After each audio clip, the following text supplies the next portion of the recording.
Fala, meus queridos! Professor Adilson aqui para a gente estar dando continuidade às nossas aulas de geografia.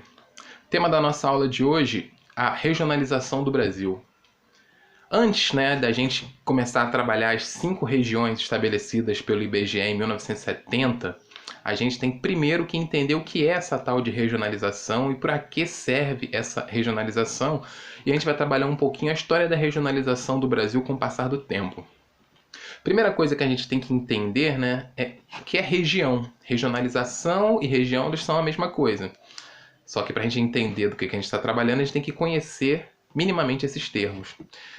Segundo geografia, segundo o conceito de geografia, região é uma área do espaço que foi dividida obedecendo a um critério específico. Estabelecem-se alguns critérios e organiza-se áreas do espaço geográfico a partir daqueles critérios pré-estabelecidos.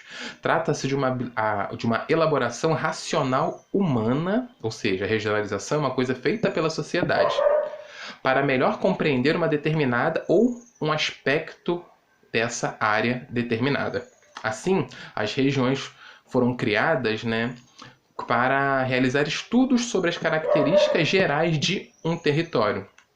As regiões brasileiras, por exemplo, são um exemplo disso, que a gente vai trabalhar. Como que se estuda determinado território? Fragmenta-se ele de acordo com características similares que ele possa ter. Vamos lá. Primeira coisa que a gente tem que entender é que a regionalização do Brasil é uma coisa histórica e antiga, Antes mesmo do Brasil ser Brasil, o Brasil já estava dividido.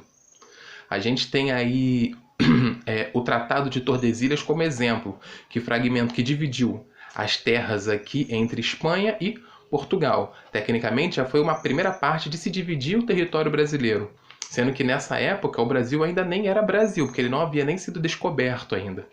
A gente considera como a primeira forma de regionalização implementada em território brasileiro, em Brasil já estabelecido, as capitanias hereditárias, que foram estabelecidas aqui no território pela coroa portuguesa em 1534 e estabeleceu a divisão do território brasileiro pela primeira vez.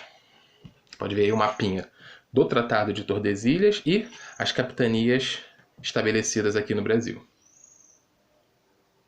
Posteriormente, com o intuito de adaptar as características econômicas, culturais, físicas e sociais, o Brasil ele veio a passar por diversas regionalizações diferentes até chegarmos na que a gente estabelece hoje, as 5 regiões do Brasil. Em 1913, nós tivemos aí a primeira tentativa governamental de estabelecer uma regionalização no território brasileiro. Foi essa regionalização aí surgiu para ser utilizada no ensino de geografia. Ela surgiu especificamente com fins acadêmicos. E os critérios que foram utilizados para poder desenvolver essa regionalização foram clima, vegetação e relevo. Ou seja, utilizaram-se apenas critérios naturais para estabelecer essa regionalização aí, que dividia o Brasil em central, setentrional, norte-oriental, oriental e meridional. Em 1940, nós tivemos uma outra organização já estabelecida pelo Instituto Brasileiro de Geografia e Estatística, que foi o responsável, a partir daí, a fazer as regionalizações do Brasil que a gente conhece e que a gente vai estar conhecendo aqui hoje.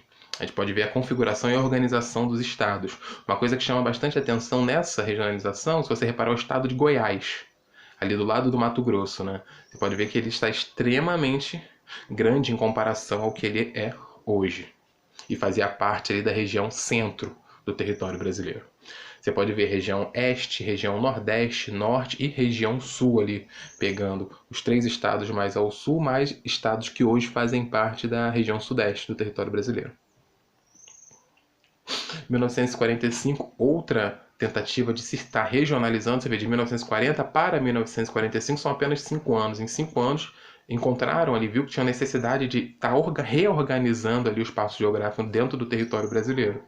Passamos por outra regionalização em 1945, até que chegamos em 1970, onde se estabeleceu a regionalização que nós utilizamos até hoje, com algumas pequenas mudanças que aconteceram ali por volta da década de 90.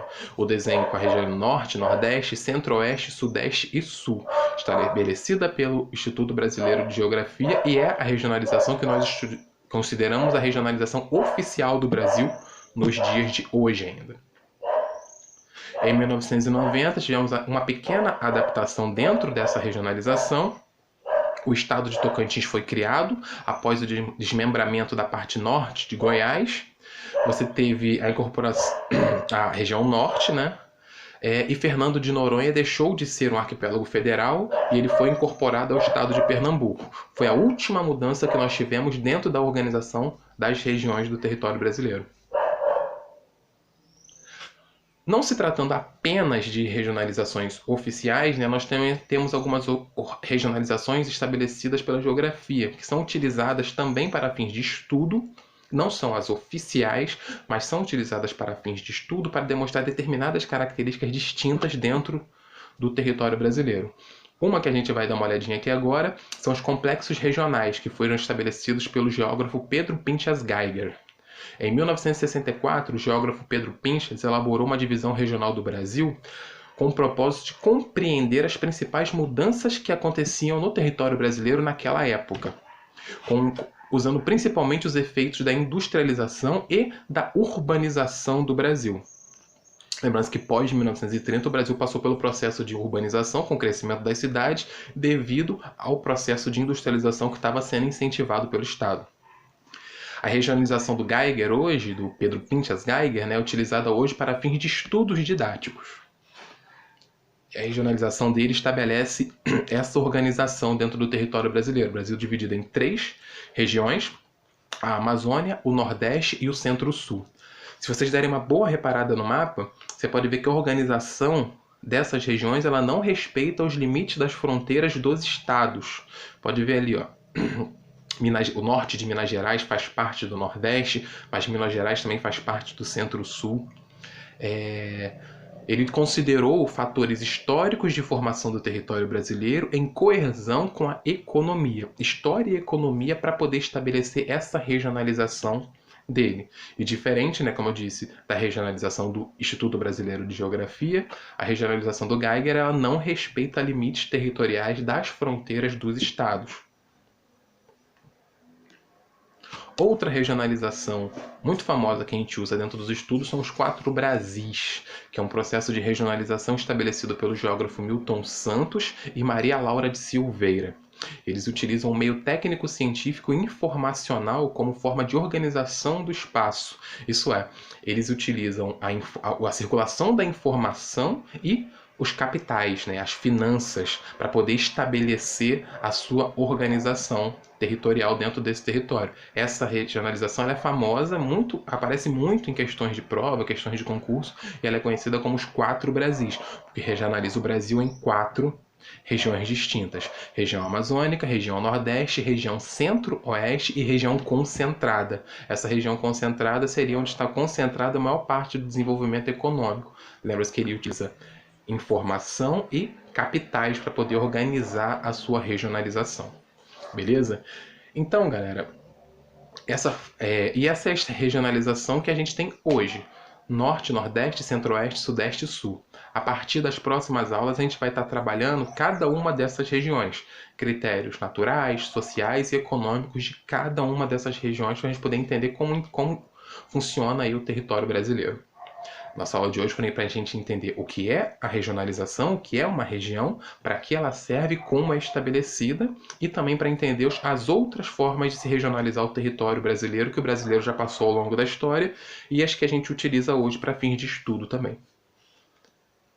Com isso aí a gente encerra a nossa aulinha de hoje sobre o processo de regionalização do território brasileiro. Forte abraço.